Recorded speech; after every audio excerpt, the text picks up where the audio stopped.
yes, Shaman King, the show based around a kid who can see dead people who also really like showing off his acute lack of chest hair. Now, when I went into making this video, I wanted to do two things for certain. One, I wanted to make sure I watched the English dub rather than the Japanese sub, because it's dubbed by 4Kids, and 4Kids just gives that unique flair to it that you can't find anywhere else. And two, I wanted to make sure I read the manga alongside watching the show so that I could compare the differences along with a few other reasons that I'll explain later in the video. And because I know some of you are going to be upset with me for watching the dub and not watching the sub, so the least I can do is to actually read the source material. Shaman King originally aired on Foxbox and Jetix in Europe and 4Kids in North America in 2001. During this time, 4Kids was taking a bunch of Japanese animated television and localizing it for an English-speaking audience. And a lot of people like to talk about how 4Kids is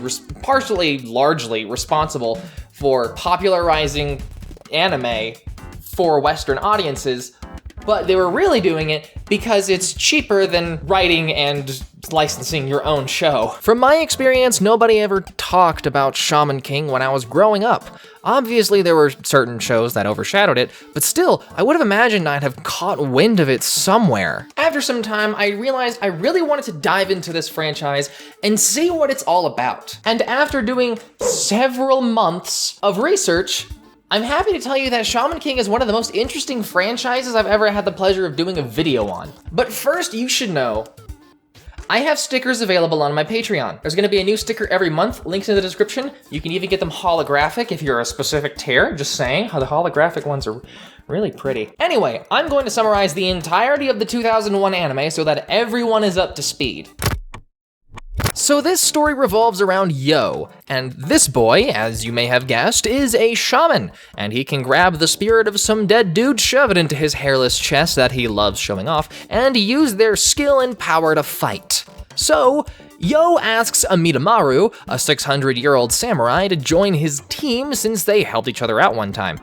Earlier today, we played some hoops. Yes, Yoh taught me how to go to the hole and throw it down, and then you say, "In your face, turkey." Yeah! Man, I sure missed 4Kids dubs. Then this boy with unicorn hair named Len decides to totally wreck a car and also says that he's gonna be the Shaman King and that Yoh better watch his back. They eventually fight, and that's when you find out that there's a tournament to be Shaman King. I am going to be king of all the shamans. My family has worked tirelessly for 500 years to prepare for this day. So thank you very much for coming to the party, but I'm afraid that the party's over. They don't really tell you why, but basically a tournament to become Shaman King is coming up. Apparently humankind is in trouble to some vague and great threat, and whoever becomes Shaman King will decide the fate of humanity. Or something like that. They really like to keep it vague. Eventually, Yoh and Amidamaru learn to truly work together as one and wins the fight against Len. It can't be! I am defeated! Then they introduce Anna. Anna and I go way back. I am his wife. So yeah, she's part of this whole thing now. This planet is on the road to destruction. That's why shamans from all over the world are seeking the help of the all-powerful Spirit King. But only the greatest shaman, the Shaman King, will be able to unite forces with the King of Spirits and save the planet, or in the wrong hands, destroy it. Oh, thank you. An actual explanation. Also, now Len's sister is summoning spirits to mess with Yoh. Then Ryu. Oh yeah, Ryu. He's leader of a gang or something. He wasn't important until now. I don't know, he's still not that important. Anyway, he wants to be a shaman, so he joins their. And then a new shaman named Trey, who isn't a total D-bag, and uses a snowboard, and since I also snowboard, I'm obligated to make him my favorite.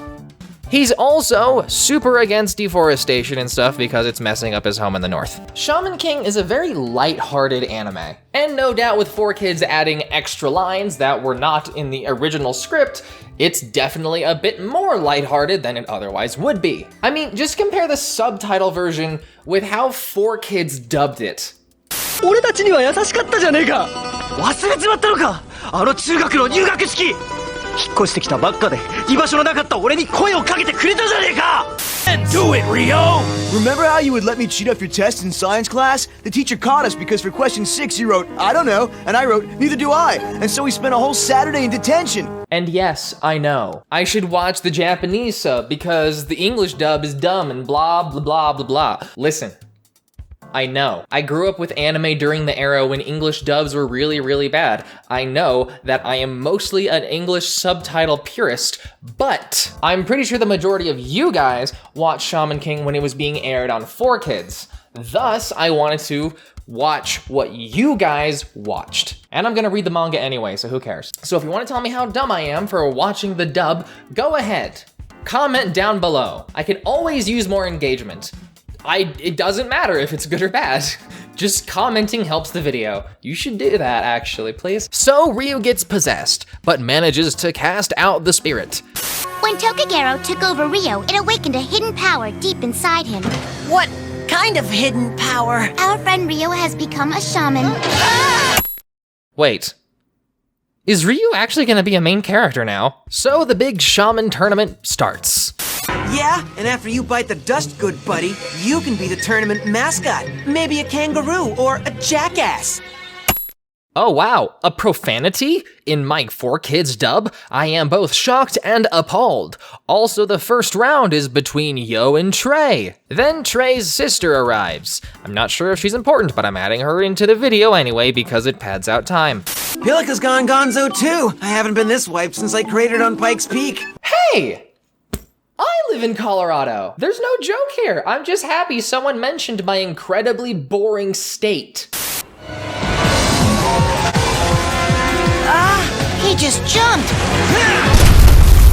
Anyway, Yoh won the fight because, of course he did. Then his next opponent is a necromancer who, honestly, looks really cool. He doesn't really care about being the Shaman King, he just wants to reanimate his dead wife. Which, you know, I feel for you, bro. But he's using other people's souls. Then Lenny Boy actually saves Yoh before he loses. Which, like, okay, I get it. Len wants to beat the one to beat up Yoh because of his ego or something, but I hope Yoh being randomly saved doesn't become a recurring thing. Turns out that, officially speaking, I lost my official match against Faust the Eighth, Morty.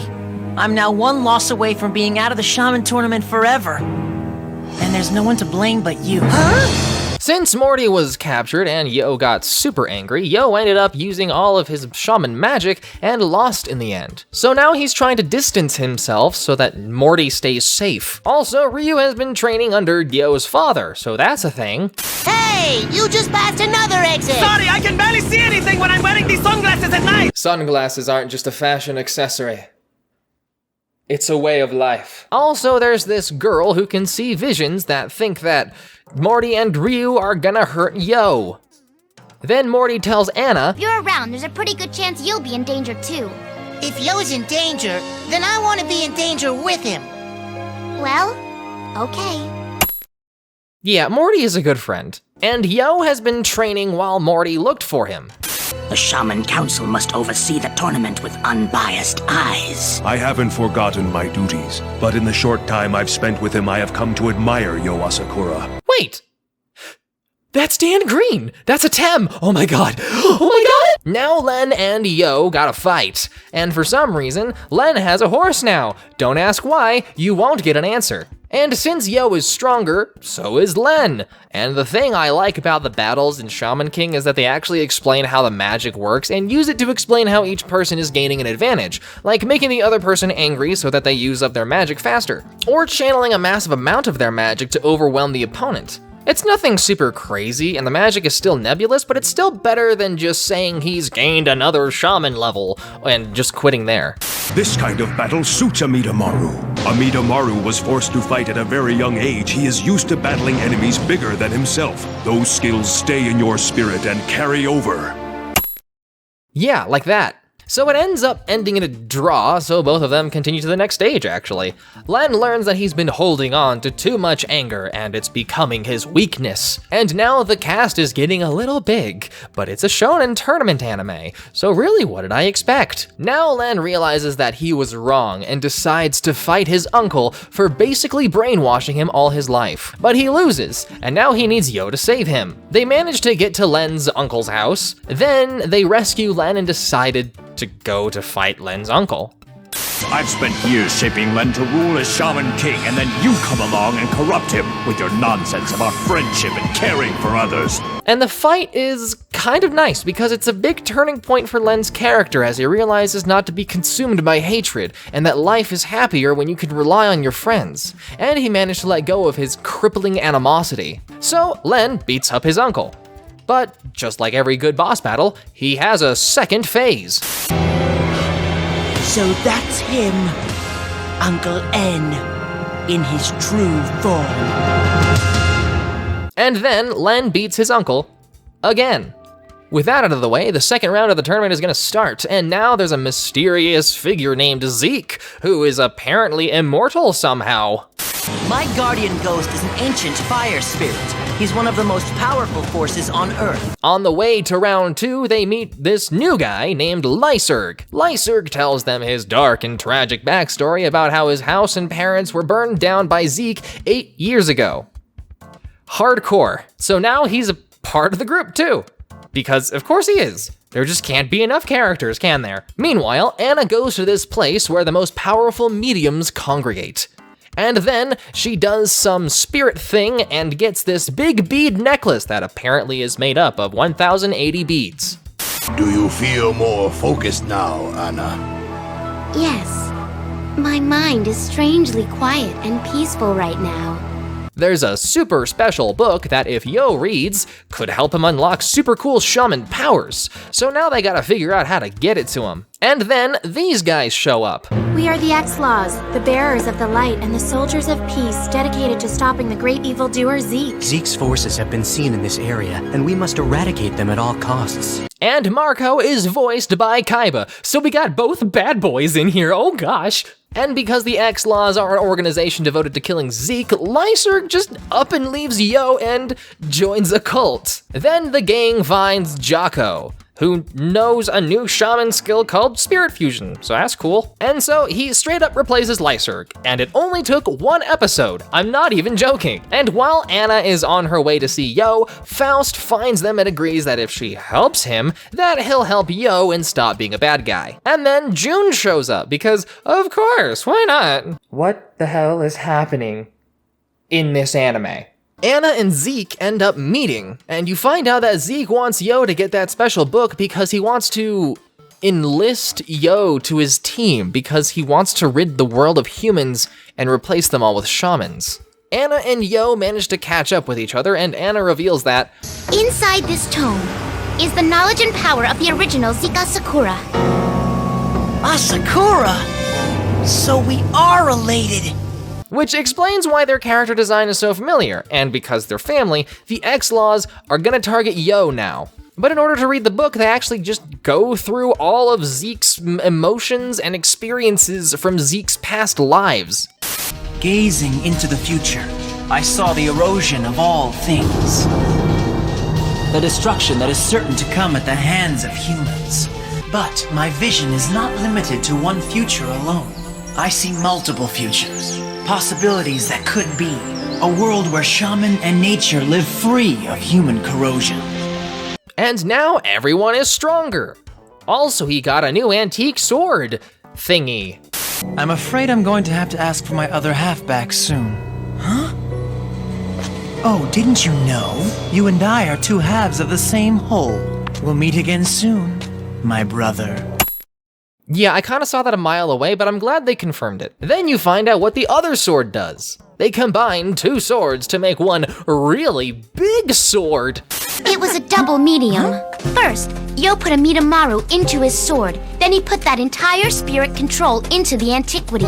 When you double a medium like that, it becomes exponentially more powerful. So you remember those X-Laws guys? Well, turns out they pray to this Iron Maiden, and inside that Iron Maiden is a little girl who turns out to be really strong as well. And now it looks like Yoh and the gang are gonna have trouble coming from two sides. Then in the middle of the tournament, there's these sealer dudes who think ghosts are evil and work to seal them away forever. And they possess Morty to lure out Yoh, but then Morty figures out how to put the spirit controlling him into his laptop. And now Morty is a shaman too? I don't know, I kinda saw that coming since Morty could see ghosts, so it was kinda foreshadowed. But I liked Morty just being normal. Not everyone needs to be a shaman. There was the risk of Morty becoming like the annoying side character that no one liked, but they made Morty a decent character, even if he was the butt of some jokes. But whatever, I think he was doing a good job. Making him a bit of a shaman is just kinda dumb to me. Here, Rio, let a syrup-covered donut hole cheer you up. Ah, come on, 4Kids, not again. Oh God, the flashbacks, they're coming. No. Lyserg really wants to kill Zeke, but he can't prove his conviction to the X-Laws because his spirit doesn't like to see Lyserg losing himself to his obsession. And so Lyserg goes so far as to abandon his spirit ally, the spirit his father gave him before he died. Lyserg shows there's no hope for him. And so Jean the Iron Maiden gives Lyserg an arch-spirit named Zalel as proof of his devotion to the X-Laws. We are close to opening the Gate of Babylon. Its power is so great that it can destroy Zeke and prevent him from reincarnating. But when it does, it will also eliminate Yoh and his friends. So obviously, Morty gets captured again, and obviously, they go to help him. Yoh was about to enter the Gate of Babylon, but Morty ended up saving himself because he's still sort of a shaman. You know, kind of. So Iron Maiden Jean comes out to finish off the trap. She traps them, hurls them into the magic circle thing. Then Zeke crashes the party and actually crushes Jean. Now that's a good villain. Ruthless, evil, unforgiving. Oh, but don't worry, Jean's fine. The gang manages to break free, then Jean opens the Gate of Babylon. And when the gate opened, they all got sucked up into some weird hole in the world. You and I are the only ones powerful enough to exist here, and you know what that means. Our destiny still awaits us. Let's get out of here, shall we? And then they all get out for some reason. And then Lyserg gets kicked out of the X-Laws. But the little twerp deserved this. Traitorous little fuck. Then Zeke just says, screw the tournament. I'm gonna force my way to the shaman spirit myself. He manages to enter the Star Sanctuary, leading them into a whole other dimension. Thankfully, they didn't forget about Anna. They decide to power up the 1080 beads with 1080 Asakura family spirits so she can fight too. Yoh manages to catch up with Zeke at the Great Shaman Spirit, and Yoh isn't strong enough against a freaking immortal, and I have no idea how he planned to defeat him anyway. Then Zeke just starts ripping out his soul, and starts slurping it down like melted ice cream. Then they show Yoh slowly being melded with Zeke's being, losing his memory and sense of self in the process.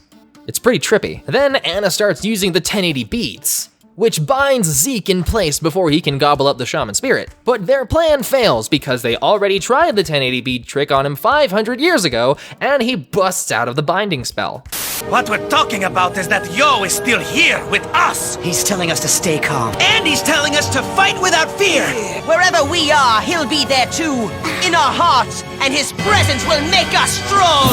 Stronger than you'll ever be! And after a heartfelt friendship speech, Yoh somehow manages to overcome Zeke's power and wakes back up. So Zeke cuts the crap and just goes for eating the King of Spirits. And then his friends and everyone else starts sending their,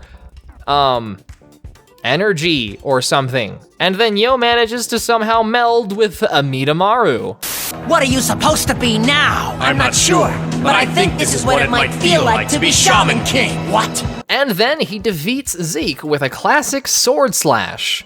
Cut him in half, cool guys don't look at explosions. And that's it. I mean, they talk about how everyone went back to their normal lives and eventually that the Shaman tournament would start again, but it was a seriously anticlimactic ending. I'm gonna be honest, I did like the show a fair bit. And even though it did have a lot of the classic shonen tropes, especially around the ending, I felt like every character was utilized pretty well. Critically speaking, I would say that Len is actually the best character just because he actually had a character arc.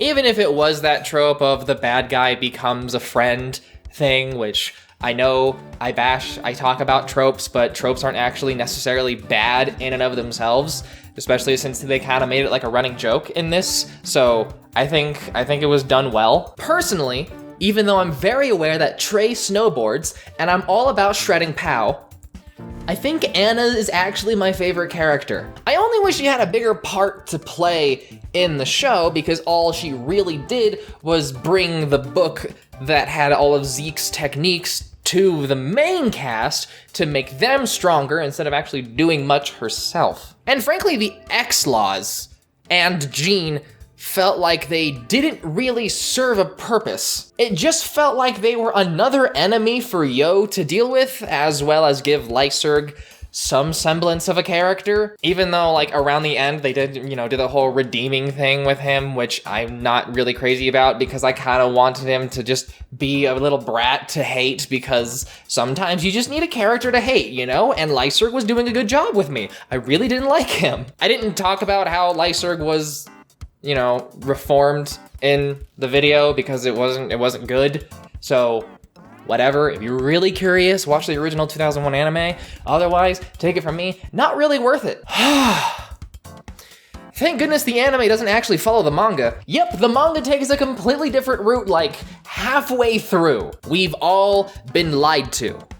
And this is why I read the source material. I actually purchased the entire original Shonen Jump print of Shaman King and compared it to the new release of the manga that's being printed to see if there were any major differences. And in my video, What Even Is Shaman King, where I go over the differences and review the story, you can know the true ending to Shaman King that will be released right after this video. Funny enough, turns out Hiroyuki Takei's original plan when he was starting to write manga for Shonen Jump, he originally planned to make a series centered solely around Anna, the fighting Itako. Her bandana has a bunch of swastikas on it, so I whited it out for you guys since I know that the meaning of the swastika is so horribly tainted in America, so if it looks kind of weird, that's because of me. He ended up not going with it because someone else had unveiled that they were basically doing the same idea that he was gonna do.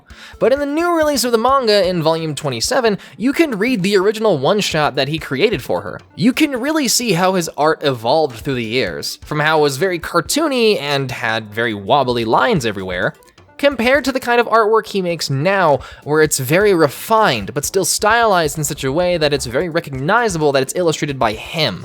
Hiroyuki Takei apprenticed underneath Sakura Tamakichi, or Charlie Nozawa as he's known in the States.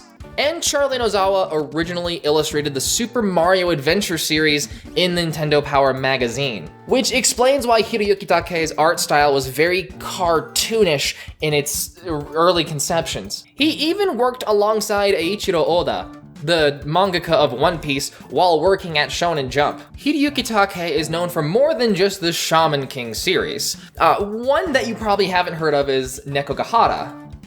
One that you probably have heard of is Ultimo, where he worked alongside Stan Lee in order to make the story. And of course, no 4Kids franchise would be complete without a crappy card game tie-in made by our favorite company, Upper Deck.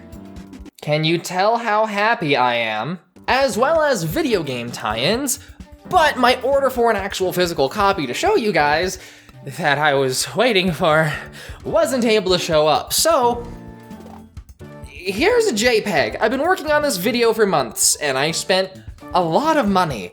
I don't want to spend more money.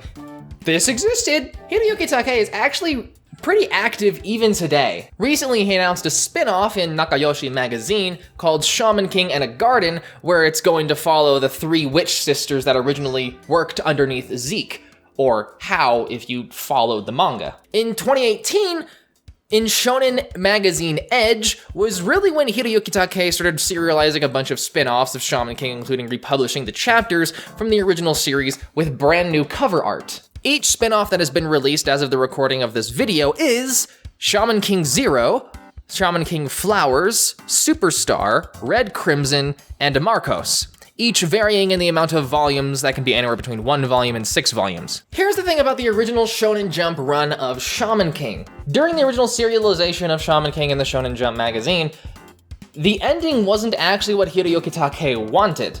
And so the ending was actually redone, and the entire series was reprinted in the Shaman King Kanzenbans, which literally means the perfect complete edition. The Shonen Jump release spanned a total of 32 volumes, while the Kanzenban versions lasted 35 volumes. Well, technically 27 if you're talking about the actual Japanese version, but you know, when we're gonna get it in America, and it's gonna be reprinted in several omnibuses, or you can read it digitally right now, not through scanlations, I mean like legally, you can read it right now digitally on ebooks, and it does span 35 volumes. Hiroyuki Takei mentioned that during the serialization, when Shaman King was dropping in the popularity rankings, it really affected his ability to work on Shaman King. And either due to him trying to come up with new material that would appeal to the audience better, or because Shonen Jump cut his series short, or a combination of both, the ending to the original publication wasn't what he wanted, and later revisited it and expanded on it several years later after he had a break. And when you read articles about how the Shonen Jump manga came to an abrupt ending, that doesn't really describe what they mean. It literally just stops.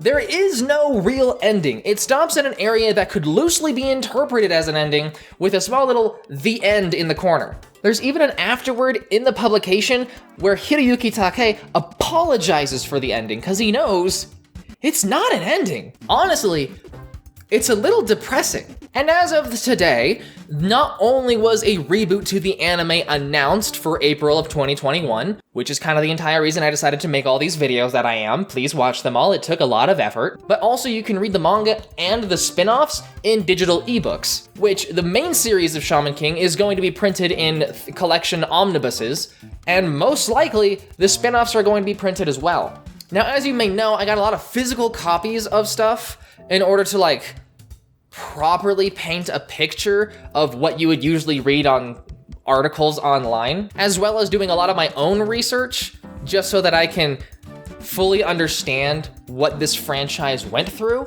And because of that, this video cost me over $757. So if you appreciate the amount of work that I put into my videos, then please consider supporting me on Patreon. Special thank you to my patrons. Literally, I could not have done this if it wasn't for your support. And I just get to a point where every once in a while, I want to do a really, really big video series, just because sometimes I really get into some of these shows, you know? Shaman King's really cool. I'm a legitimate fan of Shaman King now. I ordered the anime figures. I'm not even sure I can write that off as an expense, just because I wanted them. But if you can't support the channel financially, commenting, liking the video, subscribing is always a good way, and it's free. Or you can follow me on Twitter if you want me to brighten up your timeline. But thank you for watching this video. Stay beautiful, and keep playing.